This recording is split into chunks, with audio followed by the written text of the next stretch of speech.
Hey friends, and welcome back to my channel. It has been a while, been a hot minute, and I'm back. At least I hope I'm back for a while.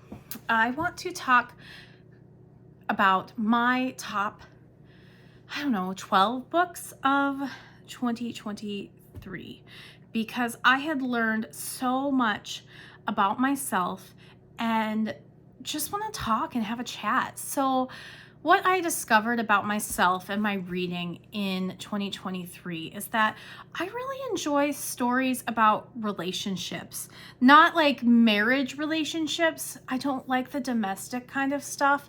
I really enjoy the stories about people and flawed people, definitely, and like trying to figure out where they fit in the world and trying to figure out how they fit and just how they fit, where they fit, that kind of stuff.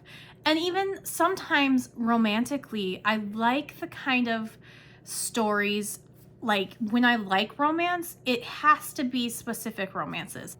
However, I just read so many good books, and horror obviously continues to be one of my tops, but fantasy is getting up there too. And so it's been kind of a fun thing to discover, but it's stories about friendships and sibling relationships and the hard things and overcoming trauma.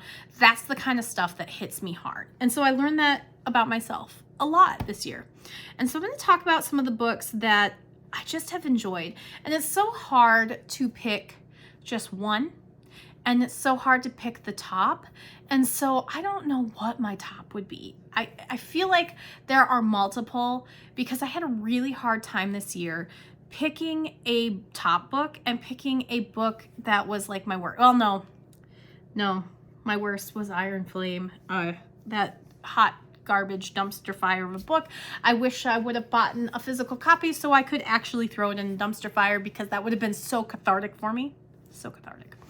But I want to talk a little bit. I don't know if I'm going to talk about anything in depth, except maybe give you vibes and feelings and just kind of being like a little bit, here's this little bit of tidbit. If you like this kind of story, then maybe you like this one. And so I read the whole Wayward Children series by Shauna Maguire.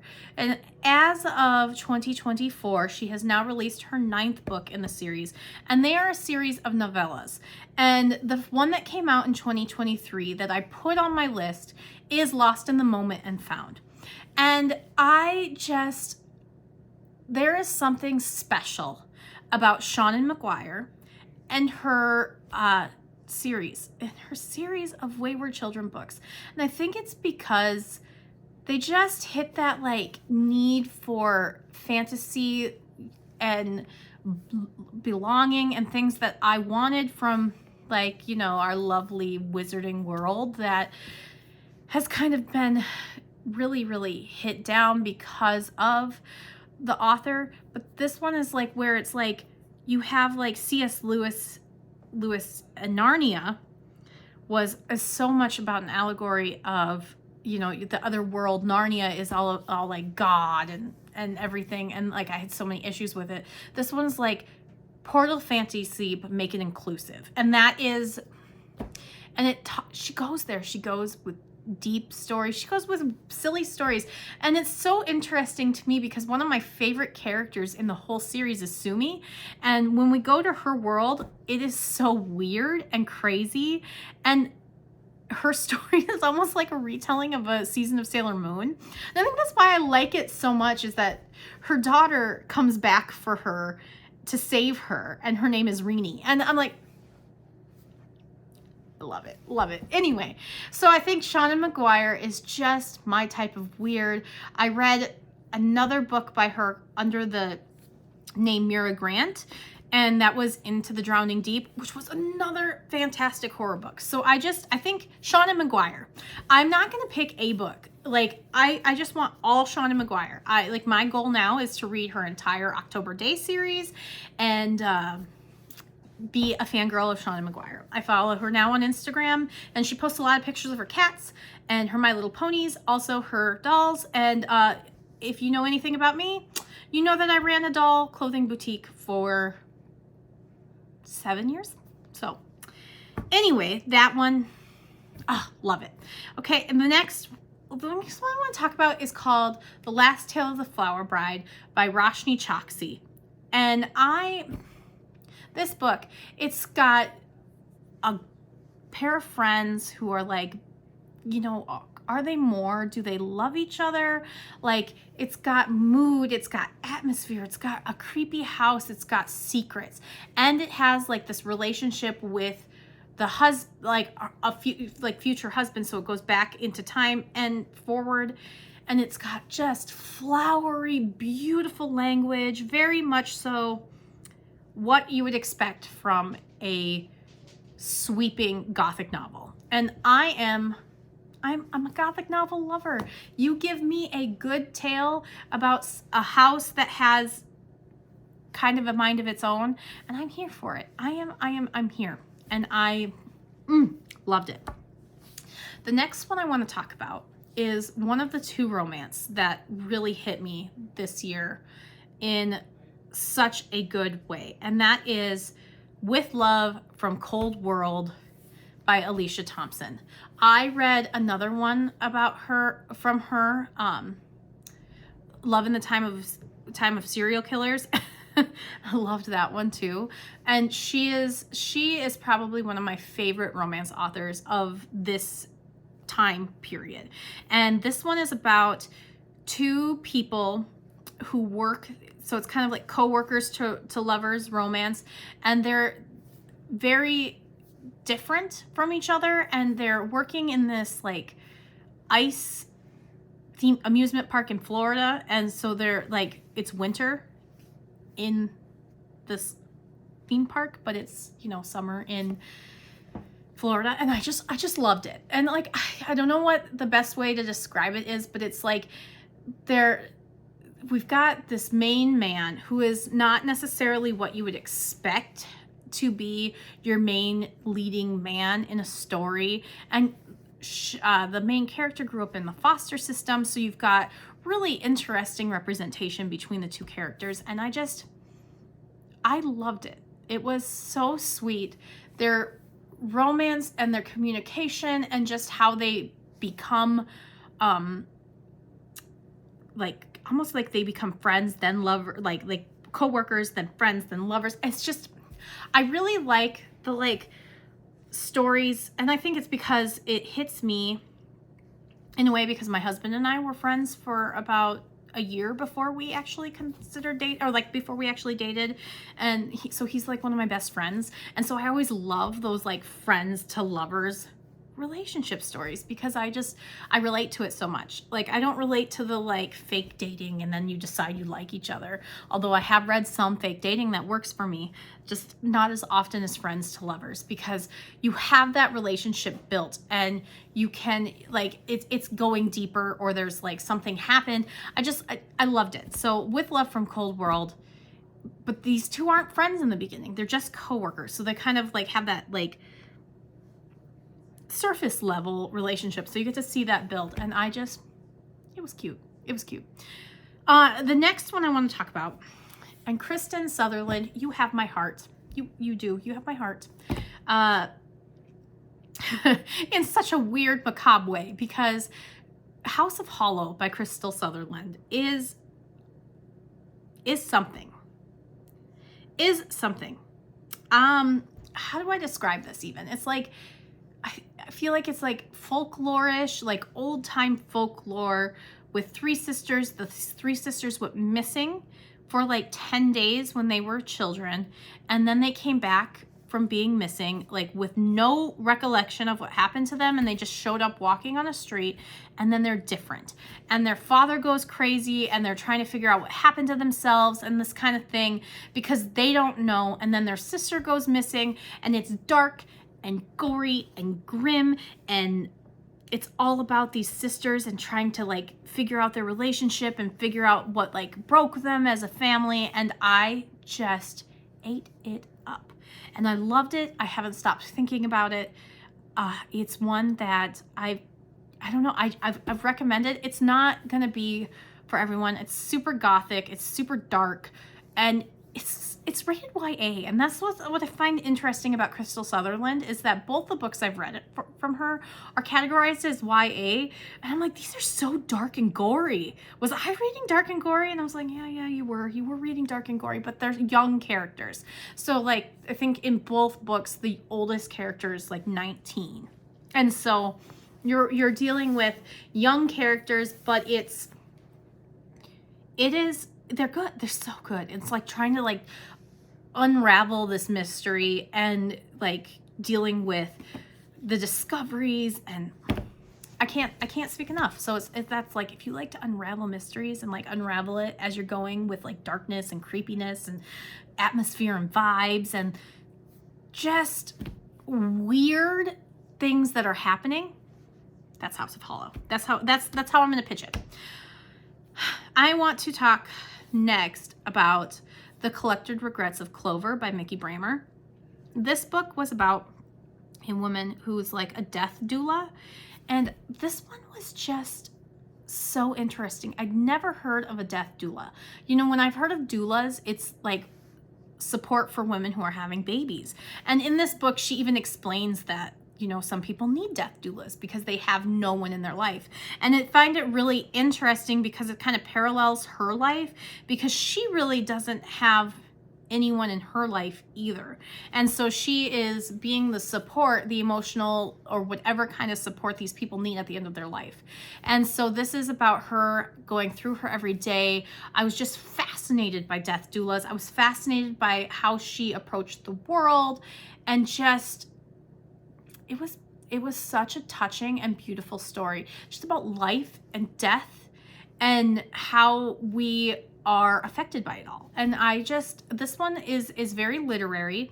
It's probably, of my books on my list, it's the only like literary fiction. It's the only kind of just like straight out fiction, nothing supernatural, nothing, you know, because that's my thing. I really like that kind of stuff. So The Collected Regrets of Clover are just, it was good. It was so good. And if you like a good literary fiction that looks at like the life of somebody who is doing a unique job in a city that is very, yeah, it was great. The next one I'm going to talk about is, I guess this one is kind of literary too. This one is literary as well. So I say it's the only one. I lie. The Animators by Kayla Ray Whitaker.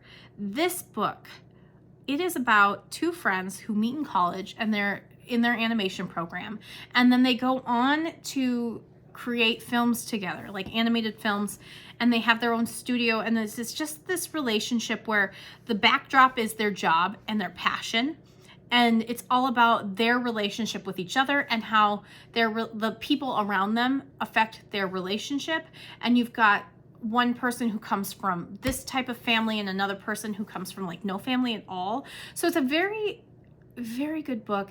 And to see what these characters go through, they're not necessarily, either one of them is likable but lovable. They're so flawed and so broken that I just loved it. And I really want to thank the Evening Reader, Patricia, over there on her YouTube, for recommending this book over and over in her videos, because I picked it up and I was like, this is so good. And it was one that I checked out from the library, and instantly after I was done, I had to go buy my own copy. So I now have a copy sitting on my shelf that will forever sit there on my shelf being just loved. So there's that one. The next book I'm going to talk about is The September House by Carissa Orlando. And I read multiple haunted house stories this year. So I read The September House. I read A House with Good Bones by T. Kingfisher. And I read How to Sell a Haunted House by Grady Hendrix. And they all, interestingly enough, it's like haunted house, but make it an allegory, and like make it an allegory about broken relationships. So these haunted houses are like allegories about broken relationships in these people's lives. And I loved all three. Like, they all got 5 stars. They're all top favorites for me forever. Like, I loved them all. But I think of all of them, my favorite is The September House. And I think it's because I questioned the whole time what was happening, what was going on. Like you have kind of a reliable, unreliable narrator because it's told in the mother's point of view. Audiobook is fantastic, by the way. If you want to listen to one on audio, I highly recommend The September House. And I've been thinking about it. It was gory and weird and creepy. Like literally the walls bleed blood every September, and you're trying to figure out what happened to her husband. Like, cause her daughter comes and he's been missing. And so you're trying to figure out what happens to her husband. They had a great marriage, but all of a sudden he just like left her, and what happened? Because nobody can find him. So what happened to him? And so it's like, oh, it's so good. And that one, if I were to recommend a haunted house story that came out in 2023, because these all came out in 2023, I would recommend The September House. I would recommend How to Sell a Haunted House if you like weird doll, like puppet haunted. That's that one. And that one is about a sister-brother relationship. And then we've got, so September House is daughter, mother, husband. So it's like that kind of relationship dynamic. How to Sell a Haunted House is brother-sister relationship, and then with their parents too in the mix. And then we've got A House with Good Bones, which is another one, but that's like mother, daughter, granddaughter. So it's like 3 generations. So it's they're all very similar, that they're dealing with. So interesting too, because they're all very similar themes, but they're all handling it in different ways and different hauntings and different nuances, where you've got a little bit of, but they're all kind of humorous because they're like tongue in cheek. And you kind of, sometimes I feel like you have to be kind of humorous with your trauma. As somebody who's gone through my own trauma, like you do sometimes have to just laugh and grin and bear it and have a little like comedic relief, because trauma sucks. It does. And so, those books, I kind of put them all together, and they were all kind of in my top, but of them, The September House is probably the one I want to reread the most first. I thought for a long time A House with Good Bones was, and I do like A House with Good Bones, but it was just like, T. Kingfisher, I love her, but she struggles with, sometimes I feel like she struggles with wrapping things up. And so I don't know if that's because she's a fantasy like series author, but this one I was totally there until like then all of a sudden like the ending just didn't quite work as well as The September House did. So I think that's why. And so, I mean, still great book. It's just like if I'm going to pick one, I'm going to pick The September House. I have no idea how many books I've talked about so far, because I'm kind of just going off the rails talking about my favorite books. So this won't be a top 10. This will be, I'm just talking about my favorite books, and we'll get there. So I also want to talk about Role Playing by Kathy Yardley. This is my other like true romance book. I picked this up on a whim. It came in my Amazon Prime First Reads. And if you don't know about Amazon Prime First Reads, they let you pick a book, sometimes 2, every month for free to read before they get released on like Kindle Unlimited or wherever, if they're going to get released on Kindle Unlimited. Most of them are. So it's like, oh, if I really want these books, I will make sure that I pick them up on KU.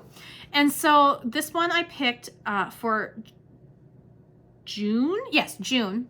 I also picked one that is about Pulse Nightclub, and it is so good, by Brandon Wolfe. But that one, I cannot remember the name of it. I can see the heart on the cover, and I know the author, Brandon Wolfe, and it's his story, it's his memoir, and it is so good. It's like, I read the Britney Spears memoir this year, and this one, or like 2023, and Brandon Wolfe's surviving the Pulse nightclub, so much better. Like, so much better. I can't explain it, but it was so good. But I picked those 2 for my June. And Role Playing is a story about 2 older people who are, they're 50. Like, so it's an older couple. They play World of Warcraft online. So they meet online, and it's just them trying to figure out like Like it's them figuring out themselves and realizing that even at 50, you don't have life together. But also it was so sweet. It was such a sweet romance, and it was a slower burn, and it was just adorable, and their banter was on par. This would have, like, if I were to pick a top romance of 2023, it would be Role Playing by Kathy Yardley. And I've went back and I've read a couple of her other books and I really enjoyed them. She's got geeky romance and I plan on reading more this year. So Kathy Yardley has quickly become a favorite romance author, and I think a lot of these people have kind of become favorites of mine, and that's just how it goes, right? You read great books and then you're like, okay, you're on my radar, you're on my radar, you're on my radar, and that's just, it was everything. Another one that kind of became a top favorite but didn't start out that way because I felt like the first book has potential. And then now, since I'm halfway through January and I've already finished the second book that just came out, I want to say that I would bump up the series, but it's not going to be a top. And that is Emily Wilde's Encyclopedia of Fairies by Heather Fawcett. The first one, I saw the potential there. I felt like for the first one, we've got a grumpy sunshine kind of like work pairing where the guy is like super in love with Emily, but she's just so focused on her scholarly advancements, and she's trying to create this encyclopedia of fairies, and there is just an abundance of footnotes. It's a beautiful book. I liked the book. I did not love it and as much as I wanted to love it, because I felt like the first book, you could feel Heather Fawcett's excitement to write this series, and it was like, oh, how much can I pack in here? How much can I pack in here? And the story kind of was like, oh, this is happening. Oh, now this is happening, and it's a shorter book. So it felt like at times it was like, this feels like a 500-page book, but it's not a 500-page book. So it was good. It just, like, I want to preface that. The second one came out just last week and I finished it already. I finished it in like one sitting. It was so good. And this one, where first one wasn't as sorry if you heard my husband sneeze, but the first one wasn't as like cohesive of a one story. The second one was, and it introduced a couple more characters that I really enjoyed, and so I enjoy the series now, and the series I will continue and be a fan. So yay on that one. But that one I just wanted to mention as I'm thinking about my books of 2023. Oh, what was the last one? Okay, there are so many books that I could talk about. I literally could sit and talk about all the books that I read in 2023. Like, I read Fourth Wing, which isn't one of my top, like even in my top 20. I enjoyed the ride. It was steamy and angsty, but then the second one came out and it was like, oh, glass shattered. It kind of was like the Twilight effect for me. When the Twilight books first came out when I was younger, like I think I was in college when Twilight came out. Maybe, no, was I? I don't remember, but I think I was either like late high school, early college when the first Twilight came out. And I was like, this book looks dumb. And then my friend loved it. And so I read it and I like gobbled it up and then went back and I was like, what? Why did I like this? That's kind of how I feel about Fourth Wing. I enjoyed the banter between the dragons, but it just wasn't one that I think is going to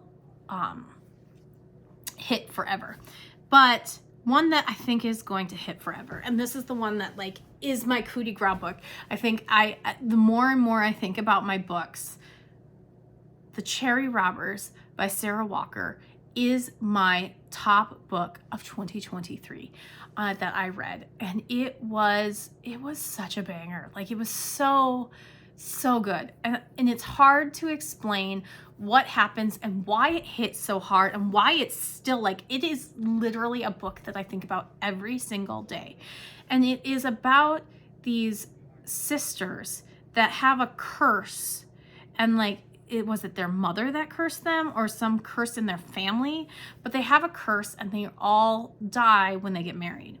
And so we have one sister who at the beginning is like, yeah, all my sisters are dead. Here's what really happened. And she's an artist. And like, it is about self-discovery. It is about growing up in this weird time and like women just being inferior to men and being only worth, their virginity, and just looks at humans in such an interesting way. And like I think one of the things is I knew from the very first chapter, that all these girls are dead. Like, that they all die, none of them survive. And so every time it's coming up, you're like, no, just make that one choice. It's like when you watch your favorite movie and like your favorite like painful movie, you're like, don't do it, just stay home, or just like you're feeling that feeling every single time. And the way that Sarah Walker just writes these characters, they are just infuriating and beautiful and flawed, and I cannot say enough about this book. And it was you could tell that the main character was very Georgia O'Keeffe inspired, but in a good way. And I loved it. I want to hug it. Oh man.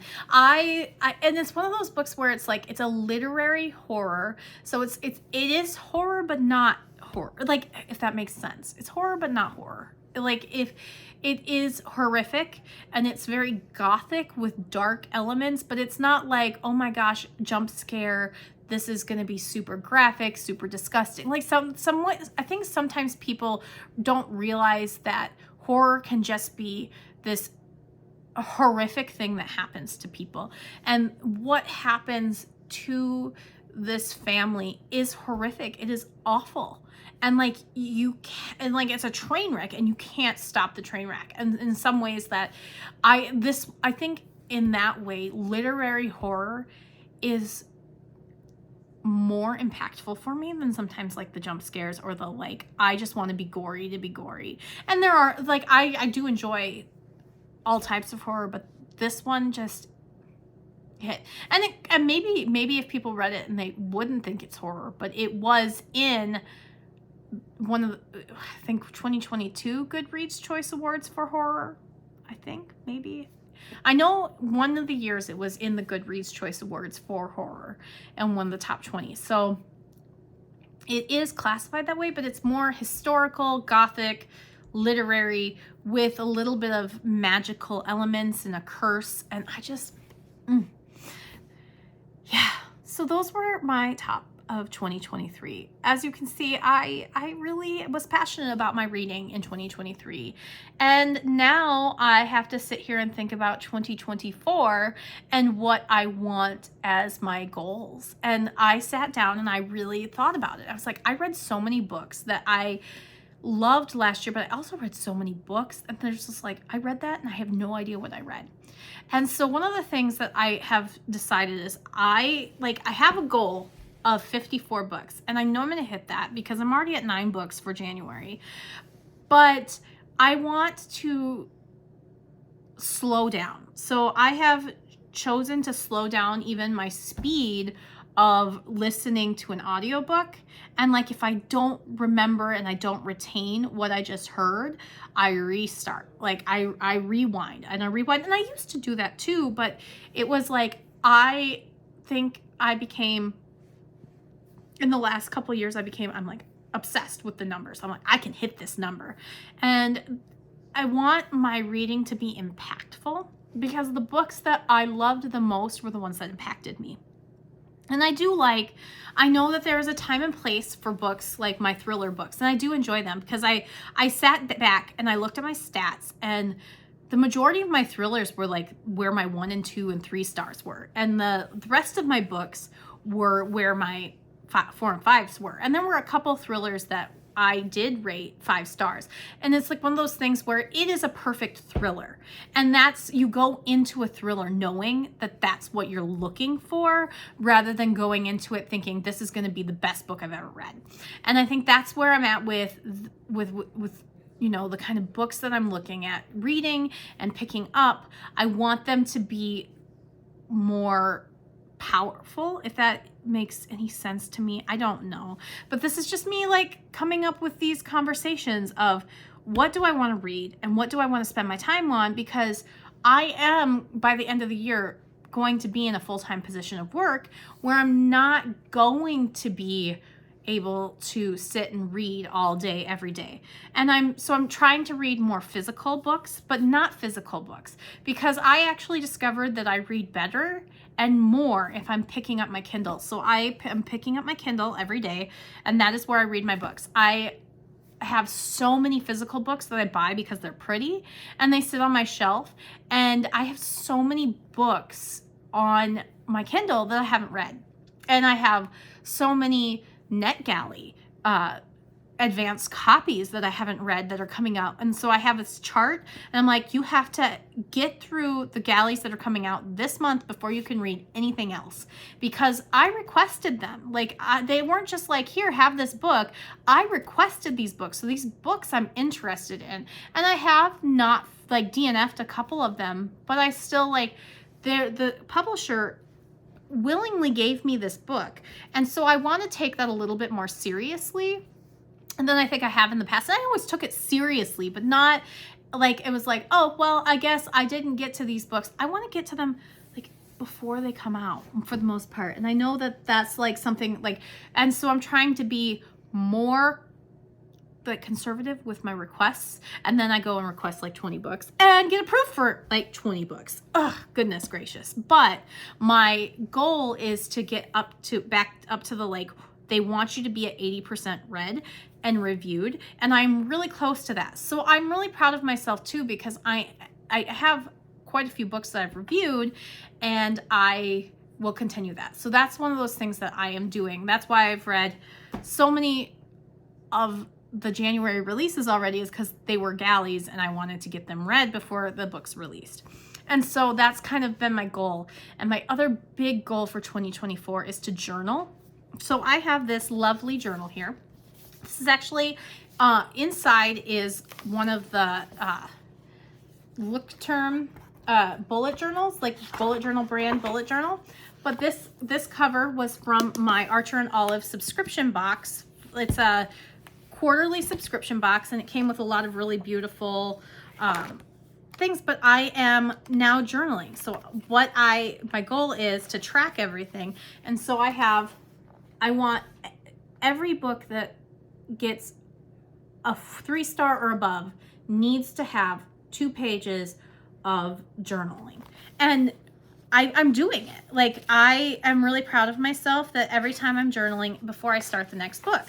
Like, even this one, I think, what did I give? I gave this one a 2. Curse of Penrith Hall. I gave a 2, and I wrote about it. There's one that I just finished this last week that I'm not going to journal 2 pages on it, because I should have DNF'd it. And so like this one I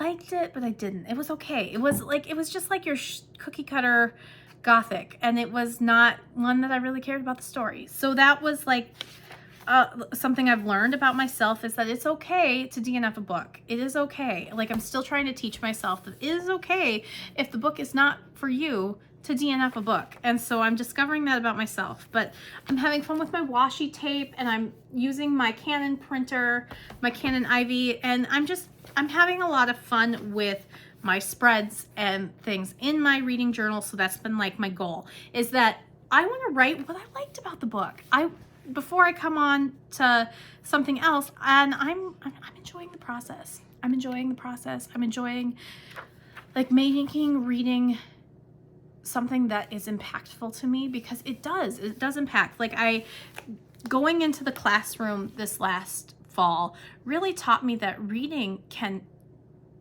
hit people, and you can affect even students with like books that you're reading to them in class. Like, the 2 books that I read to my students this last quarter, I read books and they were their favorites.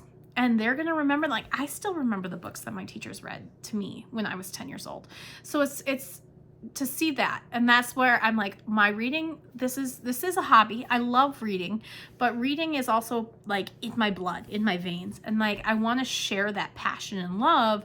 And I want to know why I'm sharing. I want to know why I liked a book. And so this has been my kind of goal, is to really, why did I finish this book? If it's not a book for me, that is okay, because there are so many books out there. So anyway, that is what is going on, and I will be back next week with a book a book update about what I have been reading for January, more so, and talking about my highs and lows of January, because January will be over by the end of next week, or close to. All right, thanks so much for stopping by, and I hope you have a wonderful, lovely day. Bye.